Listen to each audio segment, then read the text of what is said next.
Hello students, I am Ahad Hussain, your chemistry teacher. Hope you are very well. This is your sixth lecture of some P block elements for class 12th. Now we are continuing from hypophosphorus acid. In last lecture we were discussed about orthophosphorus acid H3PO3. Now we are continuing from hypophosphorus acid, which formula is H3PO2. So we will first see what is the structure of hypophosphorus acid. So formula H3PO2 and structure is this. इस structure में क्या है देखिए, एक phosphorus है, phosphorus के पास कितने electron होते हैं? 5 इलेक्ट्रॉन होते हैं। तो ऑक्सी एसिड में मैंने हमेशा बताया है कि एक ऑक्सीजन को आप डबल बॉन्ड से कनेक्ट कर दीजिए। 5 इलेक्ट्रॉन में से 2 इलेक्ट्रॉन इधर यूज हो गए फास्फोरस के, 3 इलेक्ट्रॉन बचे तो एक को आप सिंगल बॉन्ड ऑक्सीजन से कनेक्ट करिए और जो बाकी के बच गए इसके 2 इलेक्ट्रॉन उसको हाइड्रोजन से आप कनेक्ट कर देंगे। हम जानते हैं कि ऑक्सीजन की वैलेंसी 2 होती है, इसे 2 बॉन्ड बनाना रहता है, तो एक तो इसने फास्फोरस के साथ बना लिया, 2 हाइड्रोजन यहाँ यूज हो गए और जो एक हाइड्रोजन बचा है उसको हम लोग यहाँ पे ऑक्सीजन के साथ कनेक्ट कर देंगे। इसमें ध्यान रहे इसके पास कोई भी लोन पेयर नहीं बचा है, ऑक्सीजन के पास लोन पेयर होगा। यहाँ पे अगर हम ऑक्सीजन पे देखेंगे तो ऑक्सीजन का अगर ऑक्टेट कंप्लीट करें तो हमारे पास कितने लोन पेयर ऑक्सीजन पे रहेंगे? इस वाले ऑक्सीजन पे आप देखिए तो दो इलेक्ट्रॉन तो इसने शेयरिंग कर ली, तो कितने इलेक्ट्रॉन होते हैं वैलेंस शेल में ऑक्सीजन के? 6 इलेक्ट्रॉन होते हैं। इसका मतलब 1 2 3 4 इलेक्ट्रॉन रहेगा, यानी 2 लोन पेयर ऑक्सीजन के यहाँ बच जाएंगे।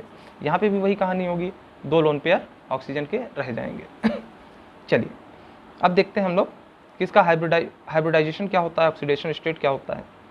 तो हाइब्रिडाइजेशन हम जानते हैं क्या होता है कि number of single bond plus lone pair, ये होता है हाइब्रिडाइजेशन।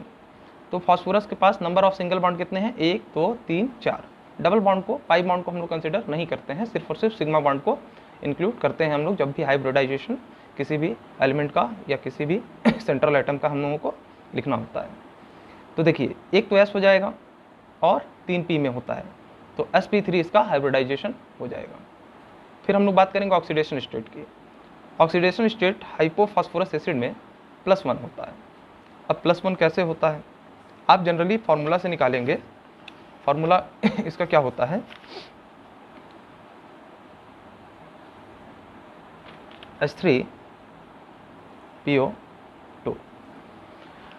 अब हाइड्रोजन पे हम जानते हैं कि जब अपने से मोर इलेक्ट्रोनेगेटिव एलिमेंट के साथ जुड़ता है तो हाइड्रोजन का ऑक्सीडेशन नंबर कितना होता है? +1।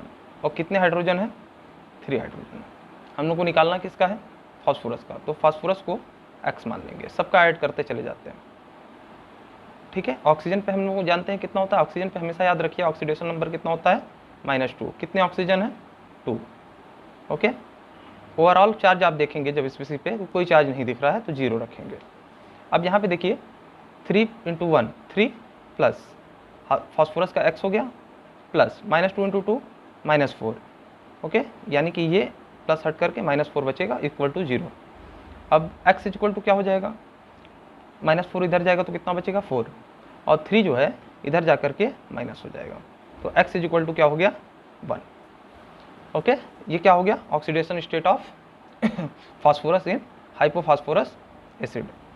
अब हम जानते हैं कि फार्मूला में हम लोग काफ़ी ऑक्सीडेशन स्टेट निकालते हैं और सही निकलता है, लेकिन कभी कभी ऐसा होता है कि हमारा फार्मूला से जो ऑक्सीडेशन स्टेट निकाल रहे हैं और रियलिटी में फ़र्क होता है।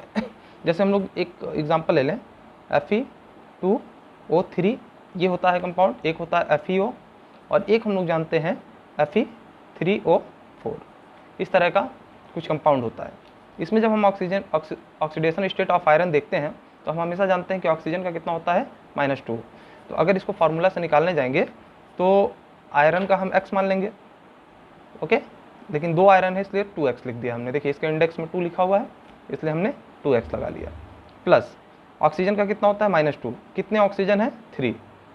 ओके, ओवरऑल चार्ज कोई स्पीसी पे नहीं, 0। इसका मतलब यहाँ पे कितना हो जाएगा? 2X प्लस -6 यहाँ पे बचेगा इक्वल्स टू 0। तो X इक्वल टू क्या हो जाएगा? -6 उधर जाके प्लस हो जाएगा 6 और 2 नीचे चला आएगा, यहाँ पे 2 आ जाएगा और इसे ये कट करके 3 आ जाएगा हमारा क्या चीज़? ऑक्सीडेशन स्टेट ऑफ आयरन, जो कि ऑक्सीडेशन स्टेट ऑफ आयरन इसमें होता है 3। ओके, अब FeO में क्या है, हम जानते हैं ऑक्सीजन पे कितना होता है -2।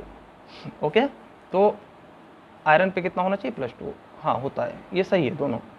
ये दोनों ऑक्सीडेशन स्टेट आयरन का जो आ रहा है +3 इसमें और +2 इसमें, दोनों सही है, क्योंकि आयरन की वेरिएबल वैलेंसी होती है। +2 भी शो करता है ऑक्सीडेशन स्टेट और +3 भी शो करता है, वेरिएबल ऑक्सीडेशन नंबर ये शो करता है। अब हम लोग बात करेंगे Fe3O4 में। हम Fe3O4 में ऑक्सीडेशन स्टेट निकालने जाएंगे फार्मूले से, तो हमें क्या पता है कि 3 ऑक्सीजन है, 3 आयरन है, तो 3x लिख लिया, प्लस ऑक्सीजन एक पे कितना होता है -2, कितने ऑक्सीजन है 4। टोटल चार्ज कुछ दिख रहा है इस पे नहीं, यहाँ कोई चार्ज तो नहीं दिख रहा है, नहीं दिख रहा है, इसका मतलब 0 रखेंगे इक्वल टू। अब जो भी चार्ज दिखता है उसको यहाँ पे इक्वल टू के बाद लिखते हैं ऑक्सीडेशन नंबर। ओके, अब यहाँ पे 3x इज इक्वल टू, ये -6 हो जाएगा, उधर जा करके कितना हो जाएगा +6 हो जाएगा।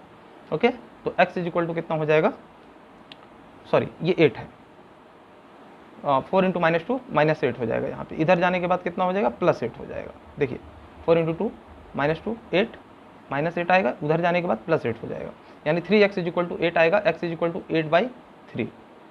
और हम जानते हैं कि ऑक्सीडेशन नंबर कभी भी फ्रैक्शन में नहीं होता है।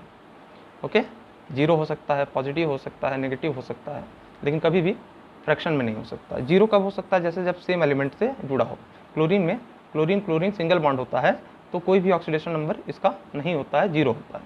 अपने ही साथ के एलिमेंट से जुड़ा रहेगा तो इलेक्ट्रोनेगेटिविटी डिफरेंस होगा नहीं, और जहाँ इलेक्ट्रोनेगेटिविटी डिफरेंस नहीं होगा वहाँ पे ऑक्सीडेशन नंबर जनरेट नहीं होगा। ऑक्सीडेशन नंबर का हमने आपको डेफिनेशन बताया था, charge develop on an atom when it is in combination, it may be real, it may be imaginary.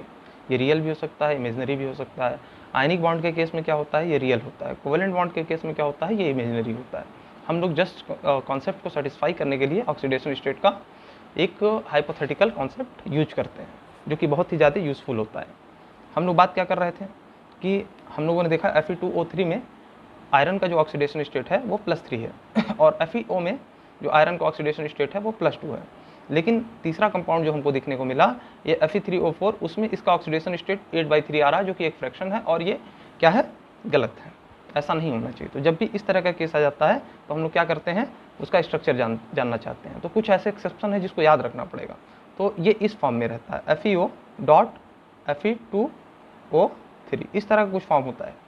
Okay, तो देखिए 2 Fe हो गया, Fe2 और एक ऑक्सीजन यहाँ और 2 ऑक्सीजन यहाँ, 3 Fe2O3, यानी कि ये जो Fe3O4 दिख रहा है it is nothing but the mixture of this 2 compound FeO and Fe2O3। Okay, got it. Okay, अब हम लोग देखेंगे कि इसमें ऑक्सीडेशन स्टेट +1 कैसे आ गया। हम लोग हाइपोफॉस्फोरस एसिड की बात कर रहे थे, इसमें +1 फॉस्फोरस का ऑक्सीडेशन स्टेट कैसे आ गया। स्ट्रक्चर से जब हम बात करते हैं तो 2 इलेक्ट्रोनेगेटिव एलिमेंट के बीच में जिसकी इलेक्ट्रोनेगेटिविटी ज़्यादा होती है उसको चार्ज 1 दे देते हैं। अगर एक बॉन्ड है तो 1 चार्ज देंगे, 2 बॉन्ड है तो 2 चार्ज देंगे। हाइब्रिडाइजेशन के केस में पाई बॉन्ड नहीं इसका इंक्लूड होता है, लेकिन जब भी हम ऑक्सीडेशन नंबर का केस देखते हैं तो उसमें पाई बॉन्ड वाला भी जो इलेक्ट्रॉन होगा उसकी वजह से भी चार्ज डेवलप होगा, अगर इलेक्ट्रोनेगेटिविटी डिफरेंस है तो 2 एलिमेंट के बीच में। अब फास्फोरस और ऑक्सीजन के बीच में हम जानते हैं ऑक्सीजन मोर इलेक्ट्रोनेगेटिव है। ओके, यहाँ पे समझा देते हैं इसी स्ट्रक्चर को बना करके। देखिए फास्फोरस, ऑक्सीजन, ऑक्सीजन, सॉरी यहाँ हाइड्रोजन है, यहाँ ऑक्सीजन है और यहाँ ऑक्सीजन, अच्छा सॉरी, यहाँ देखिए phosphorus double bond oxygen, hydrogen, hydrogen और ऑक्सीजन, और यहाँ पे कुछ आपका एक हाइड्रोजन जुड़ा रहेगा। ये होता है स्ट्रक्चर इसका हाइपोफॉस्फोरस एसिड का। अब देखिए यहाँ पे ऑक्सीजन मोर इलेक्ट्रोनेगेटिव है और इसका हमेशा -2 होता है। तो एक तो इसने हाइड्रोजन से बॉन्ड बनाया इसलिए इस पे +1, और एक इसने फास्फोरस से बनाया इसकी वजह से इस पे +1। ओके, अब यहाँ पे ऑक्सीजन जो है वो ज़्यादा मोर इलेक्ट्रोनेगेटिव है, यानी कि इन दोनों की वजह से -2 इस पे आएगा और इन दोनों बॉन्ड की वजह से +2 इस पे आएगा। ओके, यानी कि ओवरऑल चार्ज कितना हो गया 3 अभी के लिए। ऑक्सीजन से अगर हम लोग रिलेट कर रहे हैं तो देख रहे हैं +3 इस पे फास्फोरस पे चार्ज आया। लेकिन हम जानते हैं फास्फोरस और हाइड्रोजन में फास्फोरस ज़्यादा इलेक्ट्रोनेगेटिव होता है, इसलिए इस पे अब -1 आएगा, इसकी वजह से -1, और इस पे कितना आएगा +1, फिर इस पे भी +1 आएगा और इस पे -1, यानी -2 चार्ज हाइड्रोजन की वजह से और +3 चार्ज ऑक्सीजन की वजह से, +3 -2 इज इक्वल टू +1। यानी कि अगर आप ओवरऑल इस पे देखेंगे कि कितना ऑक्सीडेशन नंबर आ रहा है फास्फोरस का, तो वो कितना होता है +1। ओके, अब बात करते हैं एन फैक्टर। तो हम लोग जानते हैं कि एसिड है, हाइपोफॉस्फोरस जो है एसिड है H3PO2, ये सिर्फ और सिर्फ एक हाइड्रोजन डोनेट कर सकता है। क्यों एक हाइड्रोजन डोनेट कर सकता है? क्योंकि इसका जो एक हाइड्रोजन है वही मोर इलेक्ट्रोनेगेटिव, मतलब इसमें इलेक्ट्रोनेगेटिविटी डिफरेंस ज़्यादा है, जिसकी वजह से ये इलेक्ट्रॉन दोनों अपना खींच लेगा और H+ के फॉर्म में बाहर निकल जाएगा। यहाँ पे भी इलेक्ट्रोनेगेटिविटी डिफरेंस है, लेकिन इतना सफिशिएंट नहीं है कि ये हाइड्रोजन के H+ के फॉर्म में रिलीज कर सके। इसलिए सिर्फ और सिर्फ ऑक्सीजन के साथ जुड़ा हुआ हाइड्रोजन ही H+ फॉर्म में निकलता है बाहर। ओके, इसलिए एक ही H+ देगा, इसलिए इसका एन फैक्टर कितना होगा? रिएक्शन में 1 होगा। एन फैक्टर एसिड के लिए मैंने बताया था कि कितने H+ डोनेट कर सकता है एसिड, वो एन फैक्टर होता है। बेस के केस में मैंने बताया कितने OH- रिलीज कर सकता है, वो उसका एन फैक्टर होता है। और साल्ट के केस में टोटल पॉजिटिव चार्ज कितना है किसी भी स्पीसी पे पूरे रिएक्शन के दौरान, उसी को हम उसका एन फैक्टर बोलते हैं। एन फैक्टर का एक कॉन्सेप्ट अपने में ही बहुत बड़ा कॉन्सेप्ट है, इसको हम लोग समझने के लिए अलग से कई जगह पे इसको हम देखते हैं। ठीक है, चलिए आगे बात करेंगे इसकी एन फैक्टर वगैरह की, क्योंकि अभी आप लोगों को रेडॉक्स रिएक्शन का यूज है इलेक्ट्रोकेमिस्ट्री में, तो रेडॉक्स रिएक्शन में ये एन फैक्टर के बारे में पूरा डिटेल में बात की जाती है, इसका बहुत यूज है। ओके, जैसे रेडॉक्स रिएक्शन में 2 हाफ सेल का हम लोग रिएक्शन लिखते हैं और दोनों हाफ सेल के रिएक्शन को ऐड कर देते हैं। उस ऐड करने में हम लोग जब भी उसको ऐड करते हैं दोनों हाफ सेल के रिएक्शन को, तो जो इलेक्ट्रॉन्स होते हैं वो टोटल बराबर होने चाहिए, तभी वो ऐड होते हैं, और जितने बराबर इलेक्ट्रॉन होने के बाद वो कैंसिल होता है वही उसका एन फैक्टर हो जाता है। तो ऐसे समझाना यहाँ पे बहुत उचित नहीं होगा। आप लोग जब हम इलेक्ट्रोकेमिस्ट्री पढ़ाएंगे फिजिकल केमिस्ट्री का, तो वहाँ पे मैं पहले ऑक्सीडेशन ये जो रेडॉक्स रिएक्शन का 1 घंटे का बेसिक लेक्चर मैं अलग से उसका ज़रूर बनाऊँगा। ठीक है, अच्छा, इसमें और भी डिस्कशन रह गए। ऑक्सीडेशन स्टेट 1 हो गया, sp3 हाइब्रिडाइज हो गया, एन फैक्टर 1 हो गया। ये मोनो बेसिक एसिड का मतलब भी मैंने बता दिया है कि अगर एक H+ डोनेट करता है तो monobasic acid, 2 H+ donate करता है तो dibasic acid, 3 H+ donate करता है तो ट्राई बेसिक एसिड हो जाता है। अच्छा, एक ये गुड रिड्यूसिंग एजेंट भी है। रिड्यूसिंग एजेंट का क्या मतलब होता है? जो कि खुद ऑक्सीडाइज हो जाता है। अब +1 से ये +2 पे जा सकता है, +3 पे जा सकता है, +5 पे जा सकता है। ये हम लोग जानते हैं, फास्फोरस के साथ ये केस है। अभी ऑर्थोफॉस्फोरस एसिड में हमने देखा +3 होता है इसका ऑक्सीडेशन नंबर, और ऑर्थोफॉस्फोरस में +3, ऑर्थोफॉस्फोरिक में +5 तक जाता है। यानी कि ये जब भी कंपाउंड बनेगा तो अब इससे ऊपर वाला ऑक्सीडेशन स्टेट वाला बनेगा। इसका मतलब अगर ये ऑक्सीडाइज होगा तो अगले को रिड्यूस करेगा। अब रिड्यूस किस फॉर्म में कर सकता है? ये रिड्यूस इस फॉर्म में कर सकता है कि ये किसी को H+ दे दे या ऑक्सीजन ले ले, तो ये ऑक्सीजन और ऐड कर सकता है अपने साथ। हम जानते हैं कि यहाँ पे एक प्रोबेबिलिटी है कि हाइड्रोजन की जगह पे हम ऑक्सीजन से हाइड्रोजन कनेक्ट करते हैं। अब उसका प्रोसेस अलग है, ऐसे डायरेक्ट नहीं कनेक्ट किया जाता। ओके, चलिए अब हम लोग जानते हैं मोनोबेसिक एसिड ये हो गया, यहाँ तक डिस्कशन हो गया। अब ये खुद ऑक्सीडाइज होता है तो अच्छा रिड्यूसिंग एजेंट होता है। अच्छा, हीटिंग देख लें। अगर हम H3PO2 यानी कि हाइपोफॉस्फोरस एसिड को अगर हीट कर देंगे तो क्या मिलेगा? हीट करने से हमको क्या मिल जाता है? H3PO3 मिल जाता है। होना तो ये चाहिए था कि यहाँ से वाटर निकल जाता, तो वह हाइड्रोजन और एक ऑक्सीजन मिलकर के वाटर निकल जाता। ऐसा कुछ प्रोबेबिलिटी लग रही थी यहाँ पे देख के, लेकिन ऐसा नहीं होता है बच्चों। केमिस्ट्री एक पूरा का पूरा एक्सपेरिमेंटल बेस्ड होता है। जो एक्सपेरिमेंट हो करके मिलता है वही चीज़ हम लोग पढ़ते हैं। ऐसा नहीं है कि सब चीज़ जो हमको प्रोबेबिलिटी दिख रही है वही हो जाए। यहाँ 2 हाइड्रोजन दिख रहा था, एक ऑक्सीजन यहाँ पे था ही, हीट करने से एक वाटर मॉलिक्यूल बाहर निकल जाना चाहिए, लेकिन ऐसा नहीं हुआ, एकदम उल्टा हो गया। तो ये ध्यान रखिएगा एकदम कि जब भी हम हाइपोफॉस्फोरस एसिड को हीट करते हैं तो वो ऑर्थोफॉस्फोरस एसिड में बदल जाता है। ओके, प्लस फॉस्फीन गैस है, PH3 को हम क्या बोलते हैं? Phosphine gas. और फॉस्फीन गैस में यहाँ पे लोन पेयर भी होता है, जिसको लिखे ना लिखें केमिकल फॉर्मूले में कोई फ़र्क नहीं पड़ता। जब स्ट्रक्चर बनाते हैं तब उसके लोन पेयर को हम लोग शो करते हैं। क्या हुआ? हाइपोफॉस्फोरस एसिड को हम जब हीट करते हैं तो ऑर्थोफॉस्फोरस एसिड मिलता है प्लस PH3 मिलता है। अब यहाँ पे तो इतने एटम है नहीं, तो हम जानते हैं कि ये एक एटम या एक मॉलिक्यूल या 2 मॉलिक्यूल के बीच में ये रिएक्शन होती नहीं है। हम लेंगे तो कुछ ml में लेंगे, लीटर में लेंगे या मोल में हम रिएक्शन कराते हैं। तो एक मोल में 6.022 × 10⁻23 molecules of compounds of H3PO2 होगा। अब एक मोल है तो बहुत ज़्यादा है, तो आपस में कई यूनिट मिल करके इस तरह का हमको प्रोडक्ट देते हैं। ये कभी मत सोचिएगा कि एक हमने H3PO2 ले लिया और उससे ये चीज़ बन गया, नहीं। इसको जब हम बैलेंस करने जाएंगे तो देखेंगे कि इसके कुछ नंबर्स अलग आएंगे इससे, ठीक है। बैलेंसिंग आप लोग करके देखिए, अगर बैलेंसिंग में भी प्रॉब्लम होगी तो ज़रूर बताएंगे आप लोग, मैं बैलेंसिंग के लिए बनाऊंगा। अब 12th में है तो इतना तो आप लोगों को पता होना चाहिए कि बैलेंस कैसे होता है। हिट एंड ट्रायल मेथड से करिए, नहीं होता है कहीं पे तो रेडॉक्स का आप लोगों ने पढ़ा होगा कि आयन इलेक्ट्रॉन मेथड क्या होता है। सबसे अच्छा मेथड तो ऑक्सीडेशन नंबर मेथड होता है। तो कई अगर आपको रेडॉक्स रिएक्शन मिल गई तो ऑक्सीडेशन नंबर मेथड पे आप जाइए। डिस्प्रोपोर्शनेशन रिएक्शन एक होती है जिसमें सेम एलिमेंट का ऑक्सीडेशन एंड रिडक्शन होता है, उसमें आप लोग ऑक्सीडेशन नंबर का मैं कहूँगा ना यूज करके, वो वाला मेथड आप लोग आयन इलेक्ट्रॉन मेथड से बैलेंसिंग किया करिए। अगर कोई दिक्कत होगी तो हम सारी चीज़ों का वीडियो बनाएंगे अलग से। अभी आप लोगों के पास भरपूर टाइम है, इसीलिए मैं जल्दी जल्दी इस चैप्टर को कंप्लीट कर रहा हूँ, ताकि जब आप रिवाइज करें और मेरे बेसिक लेक्चर समझे रहें तो सारी चीज़ें स्ट्राइक करें। एक बार में तो सारी चीज़ अगर आप याद करने बैठेंगे तो कभी नहीं होगा।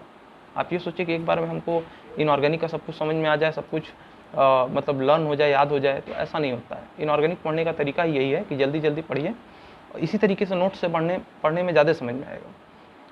फिजिकल में हमेशा क्या है कि आप स्टेप बाय स्टेप चलिए, लेकिन इनऑर्गेनिक इतनी ज़्यादा होती है, इतना ज़्यादा कुछ पढ़ना होता है कि हम लोग एक एक बैठ करके अगर हम स्टेप देखते गए तो उसमें काफ़ी टाइम लग जाएगा, और हम लोग का फिजिकल या और जब हम लोग को ऑर्गेनिक पे आना होगा तो टाइम उसमें उतना पर्याप्त नहीं मिल पाएगा। तो हम लोग इनऑर्गेनिक ऐसे जल्दी जल्दी कवर करेंगे। ऑर्गेनिक पे और फिजिकल पे हम लोग का ज़्यादा क्या रहेगा, सेंट्रलाइज्ड रहेगा। अब आ जाइए पायरोफॉस्फोरिक एसिड पे। पायरोफॉस्फोरिक क्या होता है? ऑर्थोफॉस्फोरिक क्या था? H3PO3। ऑर्थोफॉस्फोरिक क्या था? H3PO4। ऑर्थोफॉस्फोरस क्या था? H3PO3। और हाइपोफॉस्फोरस क्या था? H3PO2। अब पायरोफॉस्फोरिक क्या हो गया? H4P2O7। ये सारे जो एसिड्स हैं इसको आप लोग ध्यान में रखिए, ये सब इंपॉर्टेंट है एकदम। ऑर्थोफॉस्फोरस, ऑर्थोफॉस्फोरिक, हाइपोफॉस्फोरस, पायरोफॉस्फोरिक, ये सारी चीज़ें आप याद तो मत करिए बैठ करके, हम नहीं कहेंगे रटिए, बार बार देखिए लेक्चर को, बार बार देखिए, नोट्स बनाइए, नोट्स को बार बार देखिए। तो इसी तरीके से आप लोग का इनऑर्गेनिक मजबूत हो जाएगा, और जब आप एग्ज़ाम देने बैठेंगे तो आपको लगेगा कि हाँ ज़्यादातर चीज़ें हमको आती हैं। 100% कोई नहीं जानता है। 100% के चक्कर में कभी नहीं पढ़ा जाता है, क्योंकि बहुत ही लंदी है ये। हाँ ये है कि आप देखेंगे कि हमारा बोर्ड पॉइंट ऑफ व्यू से आपको थोड़ा एडवांस आ रहा है, अच्छे से आ रहा है। ओके, पायरोफॉस्फोरिक एसिड H4P2O7, ठीक है, H4P2O7। और question board point of view में ऐसे ही बनते हैं कि आपने अगर अच्छे से पढ़ा है तो आपके क्वेश्चन केमिस्ट्री में ऐसा नहीं होगा कि नहीं लगेंगे। जैसे मैथ्स है, फिजिक्स है, ये दोनों बहुत ऐसे चैप्टर हैं, ऐसे सब्जेक्ट्स हैं कि इसमें आपको मान लीजिए मेथड आता भी है तो भी आप फंस सकते हैं। क्वेश्चंस ज़्यादा ऐसे बनते हैं कि फंस जाते हैं बच्चे, उसमें दिक्कतें होती हैं, है ना। कम पढ़ना पड़ता है लेकिन उसमें प्रोबेबिलिटी होती है कि आपसे कहीं ना कहीं गलती हो जाएगी। लेकिन केमिस्ट्री ऐसा सब्जेक्ट है, अगर आपने सही से पढ़ा है, कॉन्सेप्ट को सही से समझा है, तो 99% चांस होते हैं कि आप सही करके आएंगे। इसीलिए जब भी आप देखेंगे IIT एंड नीट के एग्ज़ाम में, तो केमिस्ट्री अच्छा स्कोरिंग सब्जेक्ट होता है, अच्छा स्कोर दिलाता है। तो केमिस्ट्री को आप धीरे धीरे ऐसे ही पढ़ते चलिए। शुरू से जो बच्चा केमिस्ट्री अच्छे से पढ़ता है, लास्ट में देखता है उसका मजबूत हो जाता है। शुरू में तो लगेगा कि अरे कितना ज़्यादा है, कितनी ज़्यादा रिएक्शन पढ़नी पड़ेगी। ठीक है, ज़्यादा है, लेकिन वो चीज़ें कहीं ना कहीं रिजेंबल करती है एक दूसरे से, है ना। आप पैटर्न खुद ही ढूंढ लेंगे पढ़ते पढ़ते ही। Got it? ज़्यादा टाइम मत वेस्ट करिए, नहीं तो फिर जो है हम लोग यहीं रह जाएंगे। पायरोफॉस्फोरिक एसिड क्या होता है? H4P2O7। H4P2O7 को हम लोग क्या बोलते हैं? Pyrophosphorus phosphoric acid, pyrophosphoric acid. Pyro मतलब कुछ हीट वूट से रिलेटेड होगा। ओके। H3PO4 हम लेंगे। H3PO4 क्या होता है? अभी हम लोग देखते आ रहे हैं कि ऑर्थोफॉस्फोरिक एसिड को ही H3PO4 बोला जाता है, जिसमें ऑक्सीडेशन नंबर ऑफ फॉस्फोरस कितना होता है? +5। H3PO4 लेकर के अगर इसको हम डाइमराइज कर देंगे तो देखिए हाइड्रोजन 6 हो जाएगा, फॉस्फोरस 2 हो जाएगा और ऑक्सीजन 8 हो जाएगा। अब इसको हम फिर से थोड़ा सा हीट करेंगे तो वाटर मॉलिक्यूल बाहर निकल जाएगा इसमें, ठीक है ना। क्या हो जाएगा? वाटर मॉलिक्यूल बाहर निकल जाएगा। तो वाटर मॉलिक्यूल हमको पूरा का पूरा नहीं निकाल देना, यहाँ तो प्रोबेबिलिटी 3 वाटर मॉलिक्यूल की है, लेकिन हम सिर्फ इतना ही इसको एक ही मोल, हमको एक ही मॉलिक्यूल या मोल, यहाँ पे मोल से समझा करिए, रिएक्शन हमेशा मोल से समझिए। तो मतलब 1 मोल ही हमको इसमें से निकालना है वाटर को। अब 1 मोल निकालते ही देखिए यहाँ से कितने ऑक्सीजन जाएंगे, 1, यहाँ से कितने हाइड्रोजन जाएंगे, 2। तो यहाँ पे 2 हाइड्रोजन जाने के बाद कितना बचा, 4 हाइड्रोजन। फास्फोरस तो गया नहीं तो P2 ही रहेगा, और ऑक्सीजन एक वाटर के लिए चला गया तो 7 हो जाएगा, और हमारा ये क्या बन गया, प्रोडक्ट पायरोफॉस्फोरिक एसिड बन गया। अब इसके स्ट्रक्चर में क्या है, इसके स्ट्रक्चर में कुछ नहीं है, जैसा हम लोग सिंपली पिछला स्ट्रक्चर देखते आए हैं उसी तरीके से फास्फोरस से 2 ऑक्सीजन जोड़िए और फास्फोरस से 2 ऑक्सीजन जोड़ दीजिए, ठीक है। Oxygen oxygen oxygen oxygen single bond से कनेक्ट कर दीजिए। कितने ऑक्सीजन हो गए, 1 2 3 4 5 6, कितने ऑक्सीजन है, 7। अब एक को आप बीच में लगाइए। बीच में लगाने से फ़ायदा क्या है, देखिए इसकी 5 वैलेंसी होती है, इसकी 5 वैलेंसी होती है, 1 2 3 4 5, 1 2 3 4 5, पाँचों इसके जो इलेक्ट्रॉन्स हैं वो क्या हो गए, शेयर हो गए, ओके।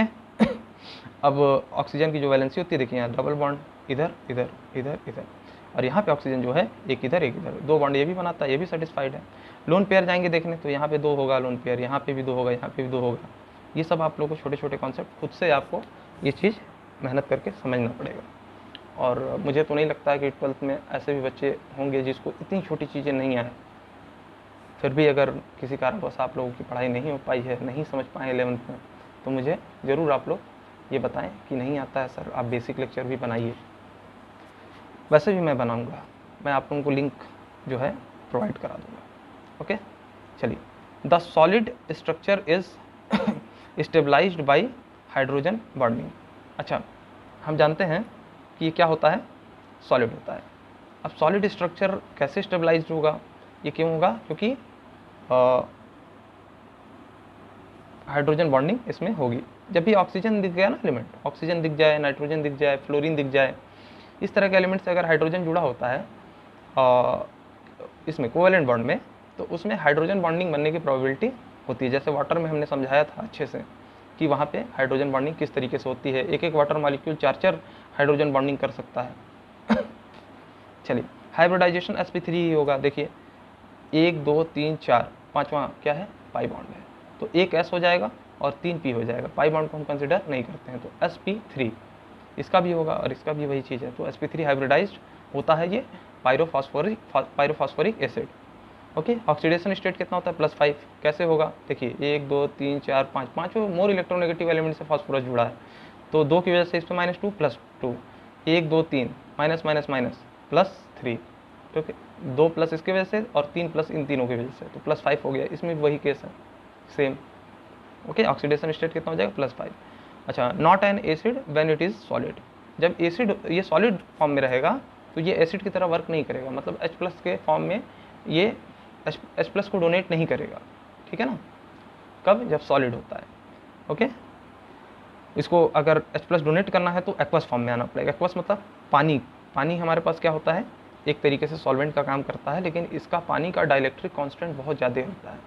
डाइलेक्ट्रिक कांस्टेंट लगभग 80 के अबाउट होता है। डाइलेक्ट्रिक कांस्टेंट क्या होता है ये भी समझ लीजिए। जैसे हम लोग चीनी या नमक ले लीजिए, नमक को पानी में डालते हैं, हम देखते हैं डिज़ोल्व हो जाता है। नमक पानी में डिज़ोल्व हो जाता है, इसका मतलब ये नहीं कि वो इतना ज़्यादा उसके बॉन्ड वीक हैं, नहीं। अगर उसको हम गर्म करने बैठेंगे तो देखेंगे कि वो काफ़ी ज़्यादा टेम्परेचर लेता है मेल्ट होने में। नमक को डायरेक्ट लीजिए और आप उसको हीट करके देखिएगा तो आप देखेंगे कि इतना जल्दी पिघलता नहीं है, ठीक है, बहुत टेम्परेचर देना पड़ेगा। लेकिन पानी में डालते ही झट से घुल जाता है। इसका रीज़न ये है कि जो वाटर होता है वो डाइपोलर, मतलब डाइलेक्ट्रिक कांस्टेंट इसके अंदर कुछ होता है। ये कॉन्सेप्ट अलग पढ़ाया जाता है, चलिए बता देते हैं थोड़ा सा। डाइलेक्ट्रिक कांस्टेंट का काम क्या है, डाइलेक्ट्रिक कांस्टेंट जिसका ज़्यादा होगा वो उतनी ज़्यादा, मतलब किसी भी इलेक्ट्रोलाइट या मतलब कोई भी ऐसा कंपाउंड होगा जिसके बॉन्ड को वीक कर देगा, ठीक है ना। मतलब यहाँ पे समझ लीजिए, देखिए ये वाटर है, ओके। अब इसकी वजह से ये मोर इलेक्ट्रोनेगेटिव है ऑक्सीजन, तो यहाँ पे माइनस, पार्शियल नेगेटिव, यहाँ पे पार्शियल पॉजिटिव, पार्शियल पॉजिटिव। अब इसको एक यूनिट ऐसे मान लें कि ऑक्सीजन एक साइड लगा है और हाइड्रोजन इस साइड लगा है, तो समझिए ये माइनस चार्ज हो गया एक तरफ का और ये प्लस चार्ज हो गया एक तरफ का, ओके। अब हो क्या रहा है कि इसके 2 पोल बन गए, एक प्लस वाला एक माइनस वाला, तो डाइपोल जनरेट हो गया यहाँ पे। अब डाइपोल जनरेट हो गया तो हमने मान लीजिए ऐसे बीकर लिया, इसमें हमने पानी डाला और NaCl का एक टुकड़ा डाल दिया, इसमें डाल दिया, ओके। अब NaCl यहाँ पड़ा रहेगा तो Na पे हम जानते हैं प्लस होता है, इस पे माइनस चार्ज होता है। अब वाटर का जो दो पोल है, एक प्लस है एक माइनस है, तो माइनस वाला क्या करेगा, Na प्लस के साथ चारों तरफ से इसके क्या करेगा, इसको सराउंड कर लेगा। और जो वाटर का H प्लस साइड वाला जो प्लस वाला पोल है वो Cl माइनस को चारों तरफ से क्या करेगा, अट्रैक्ट करने की कोशिश करेगा। मतलब इन दोनों के अट्रैक्शन की वजह से कई वाटर मॉलिक्यूल रहेंगे, तो इधर से ऑक्सीजन इसको हाइड्रोजन खींच रहा है और इधर से इस साइड से इसको कई ऑक्सीजन मिलकर खींच रहे हैं, ऐसे ऐसे ऐसे चारों तरफ से इसको सराउंड कर लेंगे। तो ये धीरे धीरे बॉन्ड इसका क्या होता है, NaCl का वीक हो जाता है और टूट जाता है। तो डाइलेक्ट्रिक कांस्टेंट जिसका जितना ज़्यादा होगा वो उतनी ज़्यादा अच्छे तरीके से इस बॉन्ड को तोड़ पाता है। इसीलिए NaCl जैसे ही पानी में डालते हैं टूट जाता है। डाइलेक्ट्रिक कांस्टेंट ऑफ वाटर 80 होने का मतलब जितना भी उसका टेम्परेचर, जिस भी टेम्परेचर पे वो मेल्ट होता होगा उससे 80 टाइम वो कम कर देगा। मतलब मान लीजिए 500 डिग्री पे कोई या 400 डिग्री पे कोई क्या हो जा रहा है, मेल्ट हो जा रहा है कोई भी कंपाउंड या कोई भी सब्सटेंस, उसको वाटर में डालने पे 80 टाइम वो क्या हो जाएगा, उसका टेम्परेचर कम लगेगा। यानी रूम टेम्परेचर 25 डिग्री सेंटीग्रेड के अंदर ही वो चीज़ हो जाएगी, घुल जाएगी। आप ये ज़रूर करके देखेंगे, चीनी को लीजिए और नमक को लीजिए, आप उसको मेल्ट करने की कोशिश करिए गर्म करके, वो जल्दी क्या नहीं होगा, मेल्ट नहीं होगा। ओके, चलिए, तो हमने क्या बात की, not an acid when it is solid. Solid के फॉर्म में क्या नहीं होता, एसिड नहीं होता है, ये एक्वस फॉर्म में एसिड होता है। ओके, अच्छा, after heating gives H plus ion. अब हीट करेंगे इसको, बहुत ज़्यादा हीट कर देंगे, या हमने इसको एक्वस फॉर्म में नहीं रखा, बहुत ज़्यादा हीट कर दिया। अब हीट कर देने से भी तो ये कुछ किसी ना किसी टेम्परेचर पे जा करके तो ये मेल्ट होना मतलब स्टार्ट करेगा।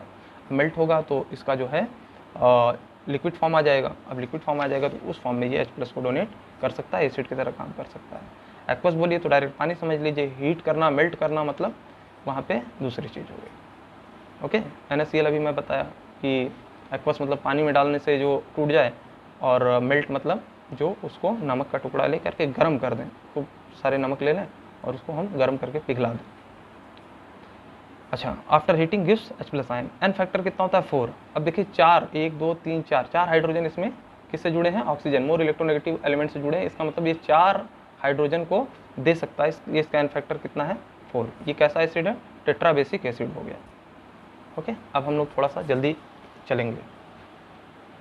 छोटी छोटी बातों को मैं सोचता तो हूँ काफ़ी डिस्कशन करके बताऊँ, लेकिन आप लोग भी समझ रहे हैं कितना ज़्यादा पढ़ना है। पायरोफॉस्फोरस एसिड H4P2O5। अब पायरोफॉस्फोरस एसिड यहाँ पे क्या था, पायरोफॉस्फोरिक एसिड था, ये पायरोफॉस्फोरस एसिड हो गया। पायरोफॉस्फोरिक क्यों था कि वहाँ पे उसका ऑक्सीडेशन नंबर ऑफ फास्फोरस कितना था, प्लस का 5 था। इस केस में इसका ऑक्सीडेशन स्टेट क्या है, प्लस का 3 है।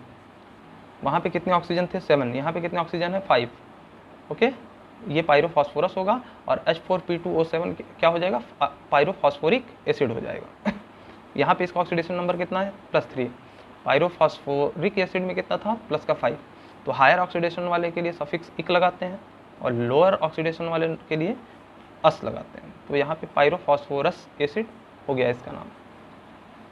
ओके, ये सब छोटी छोटी चीज़ें आप लोग याद रखिएगा, ठीक है ना। धीरे धीरे पढ़ते जाइए, समझते जाइए, याद करते जाइए। एक बैग मत याद करिए, धीरे धीरे करिए। देखिए 2 फास्फोरस हमने ले लिया। अब यहाँ पे फास्फोरस दिख रहा ना, सेंट्रल एटम क्या है, फास्फोरस बनेगा। क्यों बनेगा, इसका भी हम लोगों ने डिस्कशन हम लोगों को कर लेना रहता है, किसमें, 11th में ही, ठीक है ना, कि कैसे जो लेस इलेक्ट्रोनेगेटिव एलिमेंट रहता है और जिसका नंबर में कम होता है ना, मतलब इस तरीके की काफ़ी चीज़ें पढ़ते हैं। हाइड्रोजन नहीं बनेगा सेंट्रल एटम, ठीक है ना, S block element central atom नहीं बनेंगे। इस तरीके का कॉन्सेप्ट जो होता है वो बिल्ड किया जाता है। ओके, सारी चीज़ें छोटी छोटी पढ़ करके हम लोग को समझ में आता है, अच्छा ये चीज़ था ये। ओके, तो 2 फास्फोरस हमने लिया। अब ऑक्सी एसिड है तो हम जानते हैं कि एक ऑक्सीजन को तो डबल बॉन्ड लगाना ही पड़ेगा। ओके, बाकी 5 इलेक्ट्रॉन होते हैं, 3 बच गए, तो इधर इधर इधर एक ऑक्सीजन से जोड़िए, एक हाइड्रोजन से जोड़िए और एक ऑक्सीजन से यहाँ बीच में जुड़ जाएगा। सेम ऐसे स्ट्रक्चर आप लोग समझ सकते हैं, इतनी बार डिस्कशन कर लिए हैं, अब तो आप लोग इसको देख करके समझ गए होंगे। चलिए आगे, डाइबेसिक एसिड है। डाइबेसिक क्यों है, क्योंकि देख रहे हैं यहाँ पे ऑक्सीजन के साथ ये हाइड्रोजन जुड़ा है, ऑक्सीजन के साथ ये हाइड्रोजन जुड़ा है, यानी कि ये सिर्फ इधर से एक और इधर से एक, ये वाला हाइड्रोजन नहीं डोनेट कर सकता। ये जब भी करेगा तो ये वाला ब्रेक करके H+ के फॉर्म में देगा, इसलिए कैसा ये डाइबेसिक एसिड है। अब H3PO3 हम लोग डाइमराइज कराते हैं तो H6P2O6 बनता है, H6P2O6 बनता है। H6P2O6 को अगर हम वाटर मॉलिक्यूल निकाल देंगे तो यहाँ पे कितना बचेगा, H4 बचेगा, P2 बचेगा और O5 बचेगा। यहाँ पे इस तरीके से इसका फॉर्मेशन हो जाता है। ओके, पायरोफॉस्फोरस एसिड का फॉर्मेशन कैसे होता है, जब हम लोग ऑर्थोफॉस्फोरस एसिड को डाइमराइज करके उसमें से एक वाटर मॉलिक्यूल निकाल देते हैं तो क्या बन जाता है, पायरोफॉस्फोरस एसिड बन जाता है। अब हम लोग आ जाते हैं मेटाफॉस्फोरिक एसिड में आ जाते हैं। मेटाफॉस्फोरिक एसिड क्या होता है, ये H3PO4 जो होता है उसमें से एक वाटर मॉलिक्यूल निकाल दीजिए तो यहाँ से 2 हाइड्रोजन निकल गया, 1 ऑक्सीजन निकल गया, क्या बचा, HPO3 बचा। HPO3 इस फॉर्म में नहीं रहेगा, ये n नंबर ऑफ HPO3 रहेंगे, मतलब ये पॉलीमराइज हो जाता है। ओके, पॉलीमराइज हो जाता है। This is first form of HPO3। इस फॉर्म में आप देख रहे हैं यहाँ पे एक तो HPO3 इस तरीके से दिख रहा है, लेकिन ये इस तरीके से देखिए साइक्लिक फॉर्म होता है ना, n नंबर ऑफ HPO3 मिल करके एक चेन बना लेते हैं। Okay, cyclic form of metaphosphoric acid. एक तो सिंपल हो गया, हम जान रहे हैं कि मेटाफॉस्फोरिक एसिड क्या है, H3PO4 ऑर्थोफॉस्फोरिक एसिड में से एक वाटर मॉलिक्यूल निकाल देंगे तो HPO3 बच जाएगा, 2 हाइड्रोजन 1 ऑक्सीजन निकल गया, और n नंबर ऑफ ऐसे ही HPO3 रहेंगे। तो एक यूनिट का स्ट्रक्चर ये है, एक फास्फोरस लीजिए, 3 ऑक्सीजन लगाना तो एक डबल बॉन्ड से लगेगा, 2 सिंगल बॉन्ड से लगाइए, 1 हाइड्रोजन बच गया तो उसको ऑक्सीजन के साथ लगा दीजिए। यहाँ पे देखिए 1 हाइड्रोजन बच गया, उसको ऑक्सीजन के साथ हमने लगा दिया। ओके, अब 3 यूनिट इसका अगर हम ले लें तो वो क्या बना लेगा, साइक्लिक फॉर्म बना लेगा। यहाँ देखिए cyclic form of metaphosphoric acid. देखिए 3 तो फास्फोरस हो गया। ओके, अब इसको तीनों को किससे कनेक्ट कर देंगे, ऑक्सीजन से कनेक्ट कर देंगे। टोटल कितने ऑक्सीजन है मेरे पास, 3 यूनिट लिया ना, यानी 3 9 हो गया, 3 × 3 9, हाइड्रोजन 3 हो जाएंगे, फास्फोरस भी 3 हो जाएंगे। ओके, देखिए 3 यूनिट हमने लिया है HPO3 का, तो 3 फास्फोरस हो गया, 3 ऑक्सीजन 1 यूनिट में है तो 3 यूनिट में कितने होंगे, 9, और 1 यूनिट में 1 हाइड्रोजन है तो 3 हाइड्रोजन होगा। यानी कि 3 फास्फोरस 9 हाइड्रोजन, 9 ऑक्सीजन और 3 हाइड्रोजन को हमको अरेंज करना है साइक्लिक फॉर्म में। कैसे होगा, cyclic form of metaphosphoric acid. तो 3 फास्फोरस था, देखें हम 3 यूनिट लिए, 3 फास्फोरस, इसको इस तरीके से सेट कर लिए। अब इसको हम ऑक्सीजन लिंकेज दे देंगे, यानी 3 ऑक्सीजन तो हमारे यहाँ कंज्यूम हो गया। ओके, एक एक ऑक्सीजन सारे फास्फोरस से डायरेक्ट कनेक्ट कर देंगे, 1 2 3 फास्फोरस से 3 डबल बॉन्ड से कनेक्ट हो जाएगा। ओके, कितने कंज्यूम हो गए, 1 2 3 4 5 6, लेकिन है कितना, 9, यानी कि 3 ऑक्सीजन बच जा रहा है और 3 हाइड्रोजन भी बच जा रहा है। अब हम जानते हैं कि फास्फोरस, एक फास्फोरस जो होता है वो 5 बॉन्ड बना सकता है, तो 1 2 3 4, एक बच गया, उसको ऑक्सीजन से कनेक्ट कर दीजिए, और ऑक्सीजन की वैलेंसी किससे कनेक्ट कर दीजिए आप, सेटिस्फाई हाइड्रोजन से। यहाँ भी वही होगा, देखिए 1 2 3 4 तो बना चुका था, एक ऑक्सीजन से कनेक्ट कर दिया, हाइड्रोजन से, 1 2 3 4 तो बना चुका था, एक ऑक्सीजन हाइड्रोजन। ये हो गया स्ट्रक्चर ऑफ मेटाफॉस्फोरिक एसिड का, जब ये साइक्लिक फॉर्म में होता है। अब मेटाफॉस्फोरिक एसिड जो होता है एरोमेटिक होता है। एरोमेटिक क्या होता है, एरोमेटिसिटी तब आती है जब delocalisation of pi electron in entire system हो जाता है, मतलब पूरी की पूरी सिस्टम, जैसे आपने साइक्लिक सिस्टम लिया, जैसे बेंजीन के बारे में हमने बताया था पिछली बार, है ना, ऐसा कुछ बेंजीन होता है ना। यहाँ पे क्या होता है, इस तरीके का कुछ स्ट्रक्चर होता है, इसका हम जब क्या बनाते हैं, रेजोनेटिंग स्ट्रक्चर बनाते हैं, इसको इस तरीके से दिखाया जाता है कि इसका दूसरा फॉर्म ये हो सकता है। तो ये वाला यहाँ मूव करेगा, ये वाला यहाँ मूव करेगा, ये क्योंकि इसमें क्या है, pi bond single bond, pi bond single bond, pi bond single bond था ना, तो ये वाला इधर मूव किया तो अब ये बॉन्ड यहाँ डबल हो जाएगा, ये वाला इधर मूव किया तो इधर हो जाएगा, ये वाला इधर मूव किया तो इधर हो जाएगा, यानी दूसरा रेजोनेटिंग स्ट्रक्चर इसका ये हो जाएगा। ठीक है, ये इधर मूव किया तो यहाँ बन गया, ये इधर मूव किया तो यहाँ बन गया, और ये इधर बॉन्ड मूव किया तो इधर बन गया। तो double bond single bond, double bond single bond, double bond single, अब फिर ये मूव करेगा तो यही फॉर्म बन जाएगी, इसलिए बार बार मूव कराने की जरूरत नहीं है। ओके, ये होता है रेजोनेंस। लेकिन इसमें क्या है, इसका रियल स्ट्रक्चर जब हम देखने जाएंगे, हाइब्रिड स्ट्रक्चर, तो हम देखेंगे कि पाई इलेक्ट्रॉन जो होता है वो यहाँ या यहाँ या यहाँ या यहाँ नहीं होता है, ये पूरे सिस्टम पे क्या होता है, डीलोकलाइज्ड हो जाता है। ओके, पूरे सिस्टम पे, जब हर कार्बन, ये कार्बन है ना, हर कार्बन पे वो पाई इलेक्ट्रॉन घूम रहा है, तो इसने क्या अटेन कर ली, एक एरोमेटिसिटी अटेन कर ली। इससे ये कंपाउंड बेंजीन जो होता है और स्टेबल हो जाता है, ये एक्स्ट्रा एनर्जी हो जाती है, मिल जाती है उसके बॉन्ड को तोड़ने के लिए। ओके, ये होता है एरोमेटिसिटी का कॉन्सेप्ट। अब इसमें कैसे आता है एरोमेटिसिटी, इसमें हम देख रहे हैं कि इसी का जब हमने लोन पेयर के साथ बनाना स्टार्ट किया, तो यहाँ पे हमको दिख रहा है कि ऑक्सीजन के पास 2 लोन पेयर बचेगा, इस वाले ऑक्सीजन पे भी 2 लोन पेयर, इस पे भी, मतलब सारे ऑक्सीजन पे 2 लोन पेयर बच रहे हैं। अब ये लोन पेयर यहाँ डोनेट होंगे, है ना, इस तरीके से कुछ होगा। देखिए ये पाई इलेक्ट्रॉन अपना खींच लिया, ये ऑक्सीजन ने पाई इलेक्ट्रॉन, मोर इलेक्ट्रोनेगेटिव है ना, इसने पाई इलेक्ट्रॉन को अपने खींच लिया, तो माइनस आ गया इस पर माइनस आ गया। अच्छा यहाँ पे क्या था, लोन पेयर था, इसने लोन पेयर डोनेट किया तो यहाँ पे प्लस आ गया और यहाँ पे डबल बॉन्ड हो गया। देख रहे हैं, यहाँ डबल बॉन्ड था, डबल बॉन्ड पूरा 5 बॉन्ड से ज़्यादा तो बना नहीं सकता। देखिए 5 तब भी था, 1 2 3 4 5, 1 2 3 4 5, 5 अभी भी, 1 2 3 4 5 बॉन्ड ही इसका रहेगा, ये 6 बॉन्ड नहीं बनाएगा। तो एक मोर इलेक्ट्रोनेगेटिव एलिमेंट होने की वजह से ऑक्सीजन ने एक बॉन्ड को अपनी तरफ खींचा, तो उसकी वजह से इधर माइनस दिख रहा है इसके ऊपर। जैसे ही ये खींचा, यहाँ पे लोन पेयर इसने डोनेट किया और यहाँ पे डबल बॉन्ड बन गया, यहाँ पे प्लस चार्ज आ गया। इसी तरीके से इधर भी होगा, है ना, ये वाला ऑक्सीजन जो डबल बॉन्ड था ये पाई बॉन्ड को खींच लेगा तो माइनस चार्ज आ जाएगा, और यहाँ पे लोन पेयर जो था वो इधर डोनेट हो जाएगा और डबल बॉन्ड बन जाएगा। यहाँ पे भी वही केस है। ओके, ये ऑक्सीजन खींचेगा जिससे इस पर माइनस आएगा, और यहाँ पे जो लोन पेयर है वो डोनेट होगा और डबल बॉन्ड बनेगा। देखिए इस तरीके का कुछ बेंजीन वाला स्ट्रक्चर यहाँ भी दिख रहा है, double bond single bond, double bond single bond, double bond single bond, इस तरीके से दिख रहा है।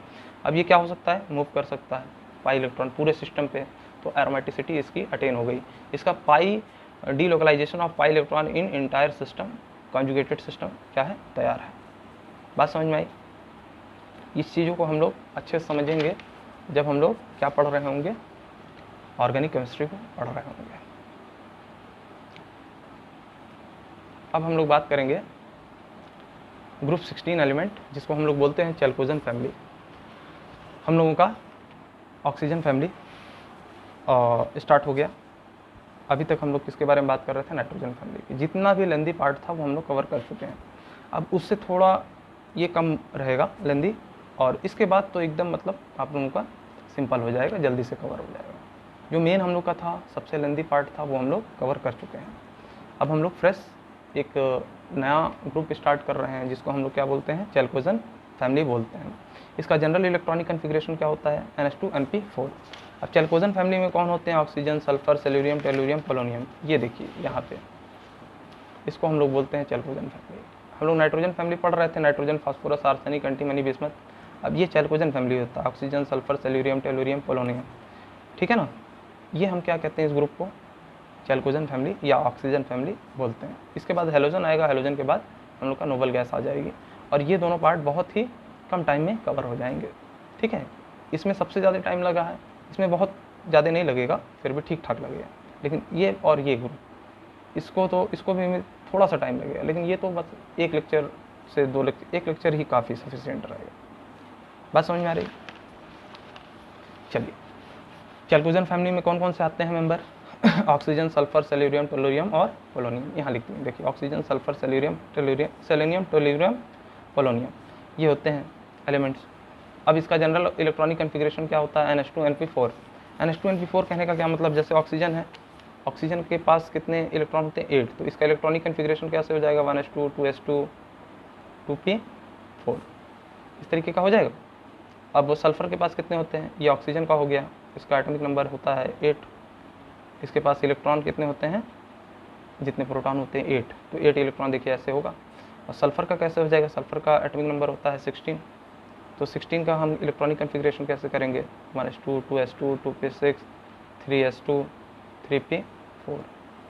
अच्छा यहाँ पे कुछ दिख रहा है, 2s2 2p4 3s2 3p4। उसी तरीके से सेल्यूरियम देखेंगे, ऑक्सीजन, सल्फर, सेलेनियम, सेलेनियम में क्या हो जाएगा, 4s2 और 4p4, इस तरीके का कुछ नीचे चलते जाएंगे, 5s2 5p4, इस तरीके का कुछ आएगा। तो इसी जो 3 4 5 इस चीज़ को हम क्या बोल दे रहे हैं, N, तो NH2NP4, ये जनरल इलेक्ट्रॉनिक कन्फिग्रेशन हो गया इसका। ओके, वैलेंस सेल की इलेक्ट्रॉनिक कन्फिग्रेशन को ही हम क्या बोलते हैं, इसकी जनरल इलेक्ट्रॉनिक कन्फिग्रेशन बोलते हैं। उससे पहले क्या करते हैं, मान लीजिए हमने सिर्फ लास्ट वाले को दिखा दिया, इसके पहले कोई ना कोई दूसरा नोबल गैस आ जाएगा। जैसे ऑक्सीजन के केस में हमने 1s2 2s2 2p4 लिखा, तो NH2NP4 लिखने का क्या मतलब है, इसको हम दूसरे फॉर्म में और लिख सकते हैं, हीलियम, हीलियम लिख दीजिए, हीलियम का 2 हो गया। अब वैलेंस इलेक्ट्रॉन का कर दीजिए 2s2 2p4।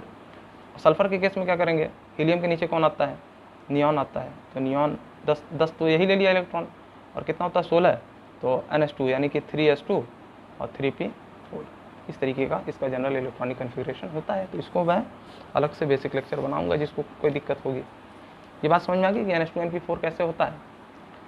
चलिए एलिमेंट्स देख लीजिए। एलिमेंट्स कौन कौन से हैं? Oxygen, sulphur, selenium, tellurium, polonium.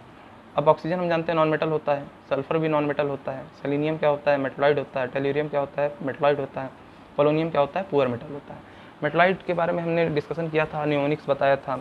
बालिका, सीता, गीता, ऐश्वर्या सब ट्यूशन आते हैं। तो बालिका से बोरान, सीता से सिलिकॉन, गीता से जर्मेनियम, बालिका, सीता, गीता, ऐश्वर्या से आर्सेनिक, है ना। बालिका, सीता, गीता, ऐश्वर्या सब से क्या हो गया? SB, antimony. हाँ, ट्यूशन से टेल्यूरियम, ठीक है ना, आते हैं एस्टाटिन। इस तरीके का कुछ हो गया। यहाँ पे देखिए, आप देख सकते हैं मेटलॉइड क्या होते हैं जिनकी प्रॉपर्टी मेटल और नॉन मेटल दोनों से रिजेंबल करती है। बालिका, सीता, गीता, ऐश्वर्या सब ट्यूशन आते हैं, है ना। ये हमारा क्या हो जाता है? बालिका, सीता, गीता, ऐश्वर्या सब ट्यूशन आते हैं। ये हमारा क्या हो जाता है? मेटलॉइड। इसके इधर क्या होते हैं? नॉन मेटल होते हैं, इसके इधर मेटल होते हैं, सारे मेटल्स होते हैं। Got it? चलिए जनरल इलेक्ट्रॉनिक कन्फिग्रेशन समझ लिए हम लोग। अब हम लोग देख लेते हैं थोड़ा सा ये सारे एलिमेंट्स किस फॉर्म में रहते हैं। तो हम देखें oxygen non metal, sulphur non metal, selenium metalloid, tellurium metalloid, और पोलोनियम भी होता है, मेटल होता है लेकिन पुअर मेटल होता है, और साथ ही साथ ये रेडियो एक्टिव भी होता है। रेडियो एक्टिव की केस हम लोग डिस्कस करेंगे केमिकल काइनेटिक्स में, उसमें हम लोग हाफ लाइफ थोड़ा सा देखेंगे, समझेंगे, है ना। और आगे भी पढ़ेंगे, 12th में तो थोड़ा बहुत पढ़ना ही है। वैसे रेडियो एक्टिविटी का अलग से पढ़ाया जाता है। अब इतना ज़्यादा आप लोगों को इसके बारे में नहीं जानना है, बस हाफ लाइफ के बारे में थोड़ा सा समझना रहेगा, और रेट ऑफ रिएक्शन के बारे में केमिकल काइनेटिक्स में हम लोग बात करेंगे। ऑक्सीजन नॉन मेटल किस फॉर्म में रहता है नेचर में? O2 के फॉर्म में रहता है या O3 के फॉर्म में रहता है? O2 क्या होता है? पैरामैग्नेटिक होता है।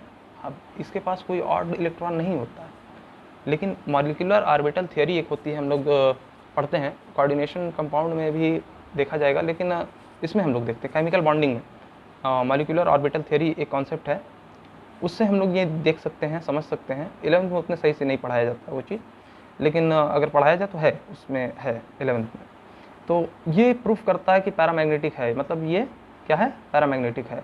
और डायामैग्नेटिक कौन होता है? ओजोन, ठीक है ना। ओजोन के पास, इसके पास ऑड इलेक्ट्रॉन ना दिखने के बावजूद ये प्रूफ हो जाता है कि ये पैरामैग्नेटिक है। ये कौन प्रूफ करता है? Molecular orbital theory. इतना डीप नहीं जाना है अभी हम लोग को। अभी हम लोग को ये समझना है बस कि नॉन मेटल होता है, इस फॉर्म में O2 फॉर्म में और O3 के फॉर्म में रहता है। सल्फर क्या होता है? नॉन मेटल होता है, एसिड के फॉर्म में रहेगा, S6 के फॉर्म में रहेगा, S4 के फॉर्म में रहेगा, S2 के फॉर्म में रहेगा। अब S8, S6, S4 डायमैग्नेटिक है, S2 क्या है? पैरामैग्नेटिक है, ठीक है। ये चीज़ हो गई जनरल बात है। अब आ जाते हैं इसकी अकरेंस, देखते हैं कैसे हैं वो। तो किस फॉर्म में मिलता है, किस फॉर्म में अकर होता है। अब अकरेंस कहाँ पे होती है देख लेते हैं। एलिमेंट कौन सा है? Oxygen, sulphur, selenium, tellurium, polonium. थोड़ा मैं जल्दी चल रहा हूँ बच्चों, माफ़ करना, क्योंकि बहुत ज़्यादा हम लोगों को पढ़ना है, ठीक है ना।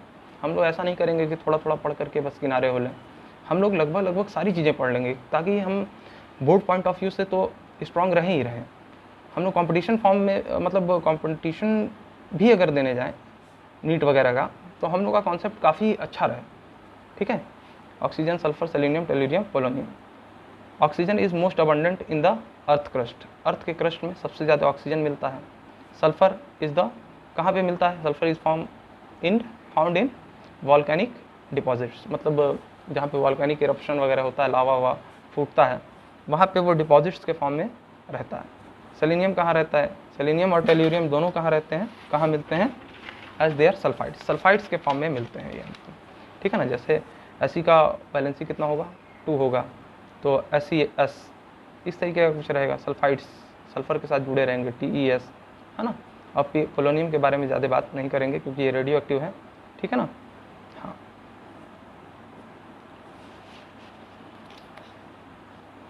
चलिए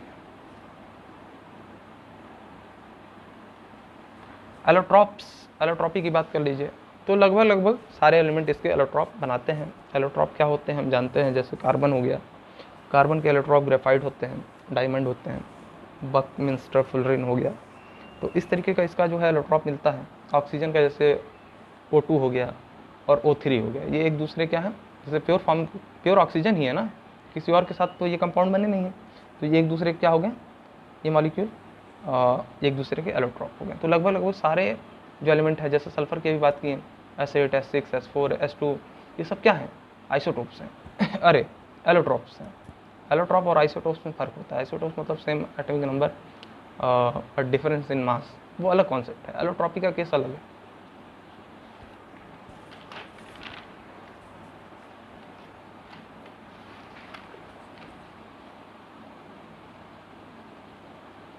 एटॉमिक रेडियस की बात कर लेते हैं कि ऑक्सीजन, सल्फर, सेलेनियम, टेलुरियम और पोलोनियम में क्या होता है। तो oxygen, sulphur, selenium, tellurium, polonium, ये ग्रुप वाइज आपको याद होना चाहिए एलिमेंट, सीधे लिख लीजिए। एटॉमिक रेडियस हम जानते हैं डाउन द ग्रुप क्या होता है, बढ़ता है। अब ये नोट्स आप लोग पढ़ लीजिएगा, बस हमको इतना डिस्कशन करना था, क्या है, साइज बढ़ेगा। तो ऑक्सीजन से बड़ा sulphur, sulphur selenium, selenium tellurium, tellurium से पोलोनियम। अब ये क्यों होता है, चलिए बता देते हैं। टॉप से बॉटम जब जाते हैं हम तो रेडियस इंक्रीज़ करता है।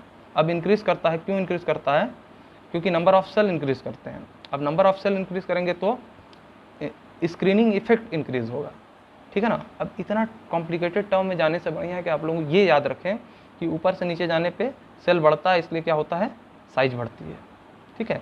अब स्क्रीनिंग इफेक्ट जिसको आती होगी उसके लिए तो आसान है, लेकिन जिसको नहीं आता होगा उसको मैं बता दे रहा हूँ क्या होता है स्क्रीनिंग इफेक्ट। जैसे कोई भी एटम है, उसके पास कई सेल होगा, तो कुछ वैलेंस सेल होंगे, कुछ पेनल्टीमेट सेल होंगे, कुछ एंटी पेनल्टीमेट सेल होंगे, मतलब अंदर के इलेक्ट्रॉन होंगे। अब अंदर के इलेक्ट्रॉन क्या करते हैं, न्यूक्लियस के चार्ज को लास्ट वैलेंस सेल के इलेक्ट्रॉन तक पहुंचने नहीं देते हैं उतना सही से, जिसकी वजह से वो इलेक्ट्रॉन थोड़ा सा दूर चले जाते हैं सेल से, मतलब न्यूक्लियस से। अब लास्ट इलेक्ट्रॉन अगर वैलेंस सेल का जो है वो न्यूक्लियस से दूर है तो रेडियस बढ़ेगा ही बढ़ेगा। ये होता है इसका कॉन्सेप्ट, ठीक है। ये सब हम लोग 11th में पढ़ते हैं, पीरियोडिक टेबल वगैरह जब पढ़ते हैं तो काफ़ी चीज़ें वहाँ पे हम लोग को कवर हो जाती है। आयनाइजेशन एंथैल्पी क्या होता है, अब जैसे it is generally anti proportional to the size of atom. अब कोई इलेक्ट्रॉन है, इलेक्ट्रॉन को एटम से निकालना हो अगर तो उसको आयनाइज करना पड़ेगा, मतलब उसमें से इलेक्ट्रॉन निकालना पड़ेगा तो हमको एनर्जी देनी पड़ेगी या एनर्जी रिलीज या गेन जो भी हो। अभी फिलहाल ये समझिए कि इलेक्ट्रॉन निकालने के लिए जितनी एनर्जी देनी पड़ती है वो क्या है, आयनाइजेशन एंथैल्पी है। अब first ionisation enthalpy, second ionisation enthalpy, ये सब 11th में कवर कराया जाता है। और तो मान लीजिए साइज के एंटी प्रोपोर्शनल है, मतलब साइज बढ़ेगा तो आयनाइजेशन एंथैल्पी घटेगी। अब आयनाइजेशन एंथैल्पी घटेगी तो कैसे घटेगी, साइज किसका बढ़ता है, ऊपर से नीचे जाने तक क्या बढ़ता है, साइज बढ़ता है। अब साइज बढ़ता है तो क्या घटेगी, आयनाइजेशन एंथैल्पी घटेगी। मतलब साइज तो ऐसे बढ़ रहा है लेकिन आयनाइजेशन एंथैल्पी इसका उल्टा होगी, ओके। यानी कि सबसे कम साइज किसका, ऑक्सीजन का, तो सबसे ज़्यादा आयनाइजेशन एंथैल्पी किसकी होगी, ऑक्सीजन की। मतलब ऑक्सीजन से इलेक्ट्रॉन निकालने में सबसे ज़्यादा हमको एनर्जी देनी पड़ेगी, ठीक है, एंथैल्पी देनी पड़ेगी। अब एंथैल्पी क्या होती है, कई बच्चे तो इसमें भी थोड़ा सा कन्फ्यूज होंगे। तो हम लोग एंथैल्पी को मेज़र नहीं कर सकते हैं, चेंज इन एंथैल्पी को हम लोग इसकी बातें करते हैं। हम देखते हैं heat content at constant pressure की बात करते हैं तो उसको हम एंथैल्पी बोलते हैं। और चेंज इन इंटरनल एनर्जी क्या होता है, थर्मोडायनेमिक्स का पार्ट है ये। चेंज इन इंटरनल एनर्जी क्या होता है, heat content at constant volume. अब ये सब बहुत ही अपने आप में लेंदी कॉन्सेप्ट है, जिसको नहीं आता होगा वो बस इतना समझ ले कि एक हीट समझ ले कि हीट देनी पड़ेगी या हीट निकालनी पड़ेगी। तो आयनाइजेशन एंथैल्पी केस में समझिए हीट देना पड़ रहा है, तो किसको सबसे ज़्यादा हीट देनी पड़ेगी इलेक्ट्रॉन निकालने के लिए, ऑक्सीजन को। किसको सबसे कम हीट देना पड़ेगा इलेक्ट्रॉन निकालने के लिए,